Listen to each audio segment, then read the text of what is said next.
The first thing we need to become familiar with is our hardware setup here at school. A big part of that is your audio interface.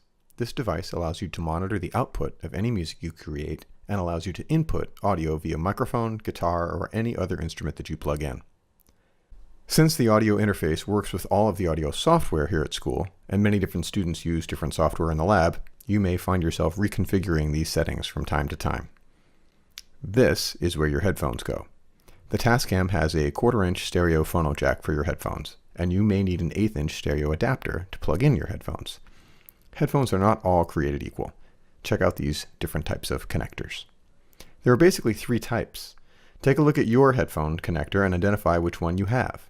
The TS is a mono connector. The T stands for tip and the S stands for sleeve. That means only one channel of audio will come through. This is not a bad thing. Electric guitars and microphones, for example, are mono devices. The TRS connectors handle 2 channels of audio and are the most common type of connector. It stands for tip, ring, and sleeve. These connectors are for left and right channels in your headphones.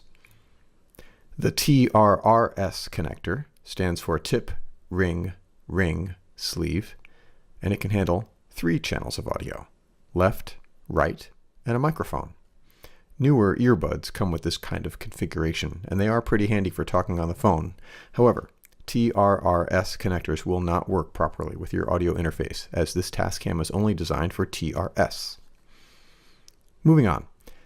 The control on the right of the headphone jack is an overall level, or volume, going to the headphones jack. To make the output louder, turn this knob to the right. These 2 input jacks are for plugging devices into your system. You can plug in 1/4-inch phono plugs or XLR connectors. They look like this. Once your devices are connected, you have to adjust the input level for each device.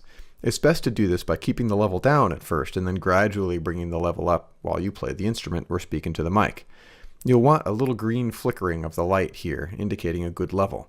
If this red light comes on, your signal is too strong and you should turn down the level, either here on the control or on your instrument. These inputs can be used one at a time or simultaneously. This last control is the monitor mix. Turning this to the left will send more of the input signal, that's the device that's connected to your input jack, to your headphones. Turning it to the right will allow you to hear more of what's on your computer. This control has nothing to do with the amount of signal you'll be recording, just the balance of the signal in your headphones. That takes care of the front panel. Now let's look at the back. These are the outputs for monitor speakers. You can connect 2 sets of monitors using RCA connectors. These are MIDI connectors for MIDI devices. MIDI stands for Musical Instrument Digital Interface. We do use some MIDI devices here in the lab, but we connect them via USB, not by MIDI. Here's our USB connector that hooks our audio interface to the computer. Lastly, we have 3 switches. The first switch tells the interface if we are using these inputs as 2 separate mono channels or as 1 stereo channel. The mic line-in switch is used to engage a preamp to boost a weak input signal. Electric guitars and dynamic microphones like the Shure SM58 have a weak output signal and need a little preamp boost.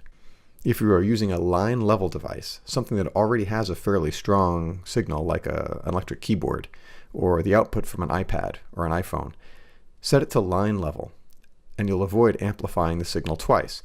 The last switch here is a 48-volt phantom power switch. Most condenser microphones need a power source, and although some do take batteries, the vast majority of them get their power from the audio interface that they're plugged into. This phantom power switch will tell the Tascam to send power to both audio inputs so that these devices work when they're plugged in. That's it. Answer these questions and move on to the next lesson.